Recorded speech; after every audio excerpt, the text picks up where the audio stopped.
Guys, we are the Screen Team. My name is Chris, being joined by Mr. Michael Hibbler, and we've got a full hour of movie reviews for you this evening. In fact, we're getting ready to review in just a little bit the brand new Star Wars film, The Last Jedi. Yep. Love it. Love me some Last Jedi. But first up, it's Christmas season. We're trying to get in the whole spirit of things, and we've got a film that normally you wouldn't think is a kind of Christmas film, but to me, I think it is. Home Alone? That's a Christmas film. You think it's a Christmas? Oh, yeah, absolutely. Okay, cool. To me, it's a classic Christmas film. Yeah. And when I say classic, I mean, that's a relative term. I'm not talking about Miracle on 34th Street. Right. But this was definitely when we were little growing up. I mean, I still remember, I'm sure many people are like this, but I can remember almost every movie I've seen in theater, where I was in the theater, almost where I sat in the theater. Me too. I still remember watching Home Alone and just laughing my butt. Of course, it's that type of movie where you have the slapstick stuff with Kevin and, the physical attributes that kids will love.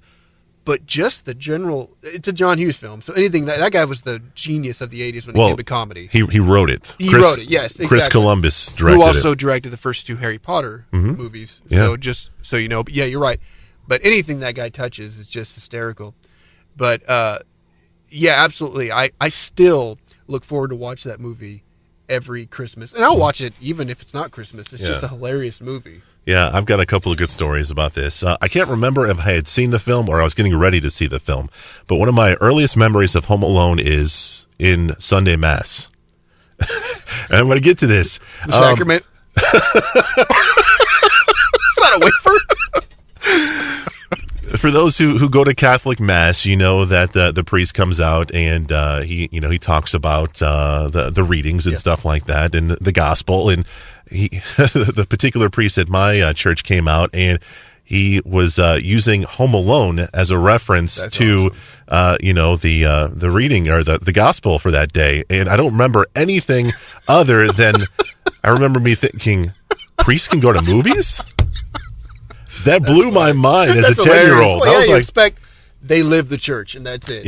Yeah. So that's an early memory for me. And another memory I have of this movie is when this movie came out on home video. And I used to watch this all the time with my grandpa. And he had a very infectious laugh. And we had seen this movie 20, 30 times, and he would still laugh at all the parts you knew were coming. You knew that Joe Pesci was going to hit that ice block and crack his skull, and my grandpa would still cackle at how funny that was. I still do that when they put the tarantula on Daniel Stern's face. He's like, screams like a girl. But yeah, man, that's just so hilarious. No, to me, that movie it doesn't get old. But can I ask you something?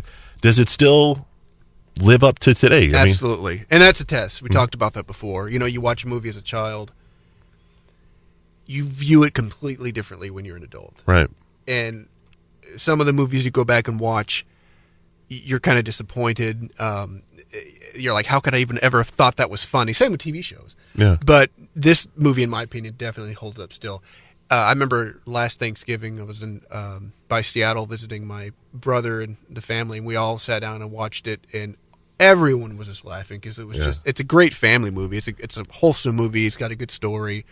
It's got a great cast on it. Everything with the basic recipe of good filmmaking.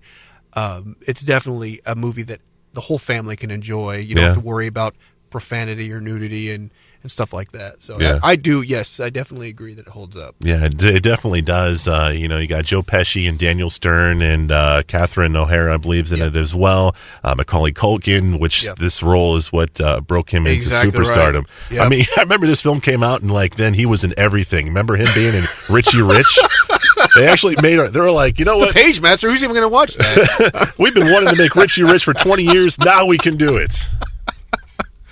And what an unfortunate story that poor guy has had when he, which is unfortunate. I know this is going off on a tangent, but child actors often get into, it's a very stressful lifestyle, and it unfortunately affects them. But Otherwise, he made some pretty good movies, and this is one of them. Yeah, it is. The movie's called Home Alone, and obviously it's one of those you can put in for this Christmas season and obviously get a good thrill out of it. He's Michael. I'm Chris. We got more reviews coming your way next. We've got the movie Lion. We're also going to be doing The Last Jedi, The Searchers with John Wayne. A lot of good stuff still coming your way next right here on The Screen Team.